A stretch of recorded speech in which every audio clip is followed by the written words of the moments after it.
সবকিছুই আমি চাইবো, লাল দেখে ফাল মারানো যাইবো। কত টাকা দিয়ে আমি নেব 250 সিসির। পাড়ার একজন সুন্দরীকে বিয়ে করলেন,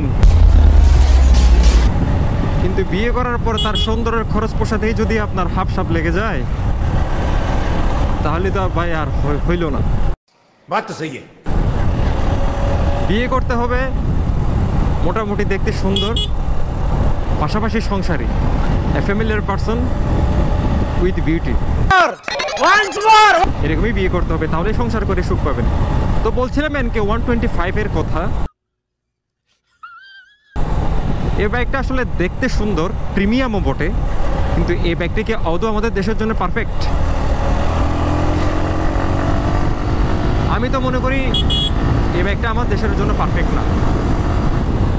এর কারণ কি? এর কারণ হচ্ছে এই বাইকটা লঞ্চ আরও দেরিতে করবে, এবং প্রাইস যেটা রিভিল করবে তারা, সেটা 3.5 লাখের উপরে হবে, বই কি কম হবে না। আপনারা যদি কেউ ভেবে বসে থাকেন এই ব্যাগটার প্রাইস 2,50,000 টাকা থেকে 2,70,000 টাকার আশেপাশে বা 2,80,000 টাকার আশেপাশে হবে, আপনারা ভাই বোকার সড়কে বসবাস করতেছেন।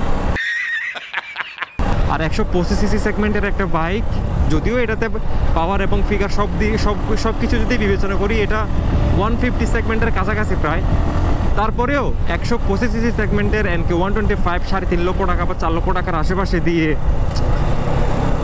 অ্যাফোর্ড করাটা আমি আসলে অ্যাফোর্ডেবল তো নাই। আর এটাকে আমি বোকামির শামিল বলে মনে করব।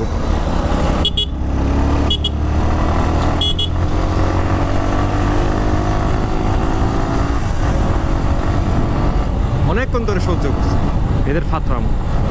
আমি 125 সিসির একটা বাইক কিনবো, অবশ্যই বাইকটা অ্যাফোর্ডেবল হইতে হবে, বাইকটাতে ভালো মাইলেজ পাইতে হবে, প্রাইস মোটামুটি হাতে নাগালে থাকতে হবে, দেখতেও মোটামুটি সুন্দর হতে হবে। সব কিছুই আমি চাইবো, যেহেতু আমি 125 সিসি সেগমেন্টের একটা বাইক কিনতে চাচ্ছি। Good idea.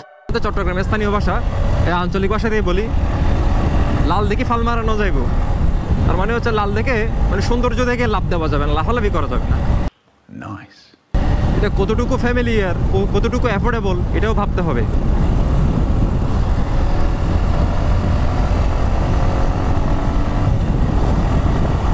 লক্ষ টাকা দিয়ে আমি নেব 250 সিসির বাইক, আমি নেব 300 সিসির বাইক।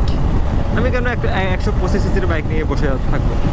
ওই এনকে 125 কি আমার বাইকের চেয়ে বেশি পাওয়ার দিবে? এই আমার বুড়া এই সুজুকি জিক্সার SF 2015 সালের মডেল, এটার চেয়ে কি বেশি পারফরমেন্স এনকে 125 দিবে?